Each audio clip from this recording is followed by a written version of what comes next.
All right, guys, Aaron here with Allan Manganello from Louisville, Kentucky. Allan has been down here at the Gracie Immersion camp here in Orlando with us and brought his wife down and having a great time. Did your son come down too? No, he didn't come this time. No, this is the first time actually away from the son. From my son forever together. So I've been away several times doing seminars and whatnot, traveling around. Right. But this is the first time we actually traveled away from him. So it's kind of a big deal. But how have you liked the camp so far? Man, the camp was amazing. You know, number one, my whole life I've been doing jiu-jitsu like 25 years now, and going to do different seminars, you learn different techniques, and you can't wait to learn the new moves, a new sweep, a new guard pass, a new arm lock, whatever. And these immersion camps here, this is the first immersion camp I've actually been to specifically, first Gracie immersion camp, officially, I guess. But what's really neat is, you know, whenever you train with the Gracies, anybody who has trained with Hedron or Henner, Gracie, you don't learn just the moves, but you learn the concept behind them. Right. You learn the philosophy, when to make the decisions you need to make things happen. Right. You know, the whole strategy and mindset behind it. Right. And that's what, right now at my level, this is what I really take away from this type of learning than anything, is the mindset and the strategy and the philosophy, even more so than the techniques. And the techniques are amazing. I learned a lot of new techniques that I've never seen before, so that's fantastic. One thing that really impressed me today when we broke off in our little group discussion was Allan had mentioned that Henner was teaching trap and roll. He said that was his first trap and roll, or the first move he ever met was trap and roll. And he said it was the last move you'll ever do too. That's but correct. After 25 years of learning and practicing the trap and roll at a very high level, Allan's a high level black belt, he said he learned something at this camp on trap and roll. And I was like, again, mind blown, right? Jiu-jitsu is so complex. It never stops, you know, it's so complex, but it's so simple. So simple. That's the thing that's so interesting, you know. And it's the simple things, you know, the simplest things are sometimes the most complex things, ultimately, you know. Absolutely. And no, it's really neat because, yeah, Hedron was teaching a trap and roll and some details about a trap and roll. And, you know, it was great. I learned a little detail to help me with mine, and it changed my trap and roll, ultimately, you know. And Hickson's done the same thing. I trained with Hickson many years. You know, I've been one of his students for decades now. Right. And he, you know, I can't tell you how many times I've gone to a private class with him or a seminar, and he's showing a trap and roll, and he's showing a little spin on, a little different spin on, or a little different perspective of it, and it's changed it, you know. And that's what's great about jiu-jitsu in general, not just the trap and roll technique itself, which is, in my opinion, the best move ever, you know. Right. But the point is that jiu-jitsu is evolving, it's changing, but there's so much to really learn. There's the deeper levels of jiu-jitsu that a student really needs to study. So it's not just memorizing techniques, it's really understanding the mechanics, the philosophy, the mindset, the strategies, and it just never stops. And applications, absolutely. Because as Henry always says too, you know, the right technique at the wrong time is the wrong technique. So you have to know when to apply these things and what elements you need, what indicators you need to make a technique work. And yeah, it's never ending. There's not a ceiling on jiu-jitsu, so I can learn it the rest of my life. That's what's so exciting. So this was your first camp. I know you've been out to the Gracie headquarters a lot, so you've definitely been around the Gracies a lot. Sure. But what do you think is different about what Henner and Hedron bring to an experience like this versus when you go to a typical jiu-jitsu camp? Like I go to the Origin camp in Maine with Pete Roberts and Jocko and those guys, and they're awesome and I love it. And it's technique. It's learning, rolling. It's so much fun. Here, we break off and we talk for 10 minutes, 30 minutes, an hour, right? What's going on there that you appreciate that might be different than other places? Yeah, so what makes training with Hedron and Henner so special and so unique is, again, it's their philosophy, their mindset, their whole outlook on jiu-jitsu that they get from their grandfather. Right. You know, to give an example is like, you know, just growing up in jiu-jitsu, you learn, you know, the mount. You don't want anybody to mount you. It's the worst position to be in. You don't want somebody to be side mount on you. How do we escape the side mount? Is one of the most common questions I'll get from students is, how do I get out of the side mount? And instead, it's like, why are you worried about being in the side mount? Right. What's so bad about it? What's so bad about having somebody mounted on you? And it's great because you learn how to actually enjoy those positions. Right. Appreciate the experience. Comfort in chaos, you know, is the motto.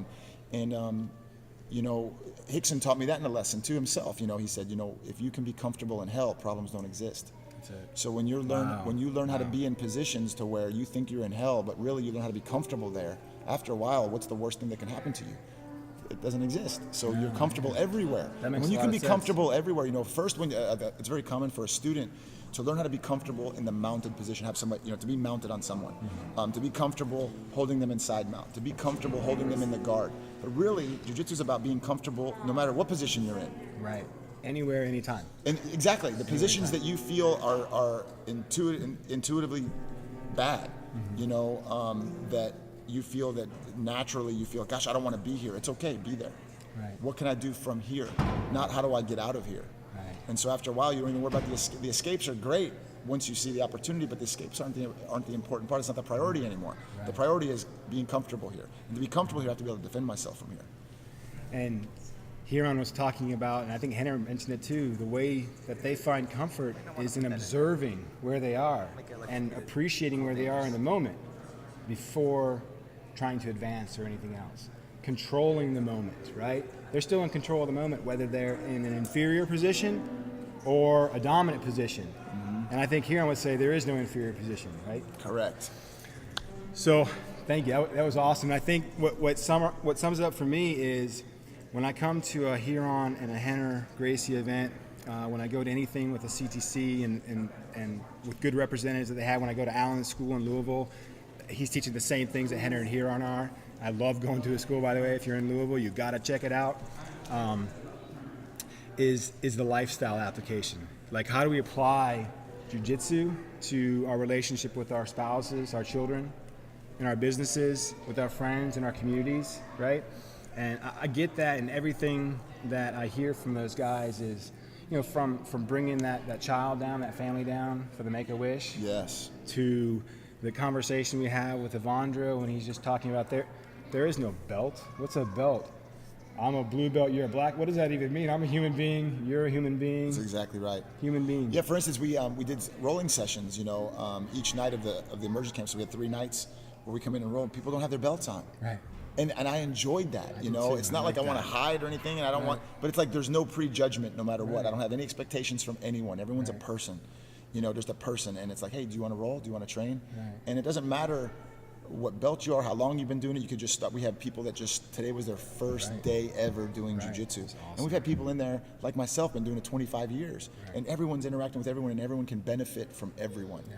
I can benefit from the new person just as much as they can benefit from me. Yeah. And that's what's so great, the symbiotic relationship we all have with jiu-jitsu practitioners. That's awesome. And this event in particular is special because we get to bring our kids if they want to come. The whole families are here. We had Women Empowered, we had Master Cycle, we had Combatives, we had the kids program going. Everyone had fun. People were dropping in from the resort saying, what's going on here? And their kids were jumping in on the mats, and it was just such a cool, inviting place to be.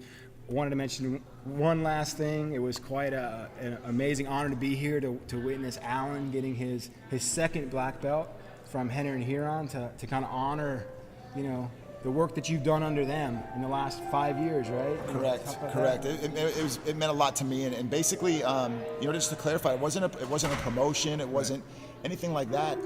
It was more or less, they already recognized my black belt. I received my blue belt, my purple belt from Rickson Gracie.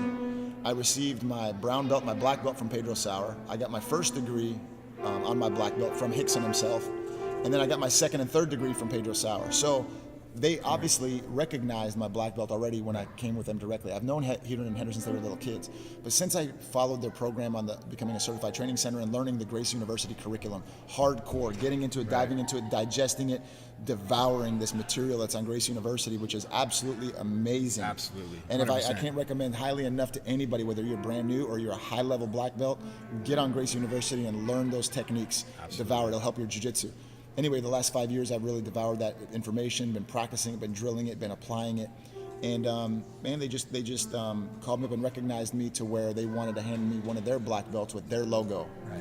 And anybody who's been in jiu-jitsu or been around the Gracies know that to have a black belt with the Gracie Academy logo on it, this is the Gracie Jiu-Jitsu black belt from Gracie University, from the Gracie Academy, is a pretty big deal. So it meant a lot to me, and it doesn't lessen anything I got. Obviously, my black belt from Pedro Sauer is amazing, or it doesn't lessen the ranks I got from Rickson by any means. And they weren't trying to.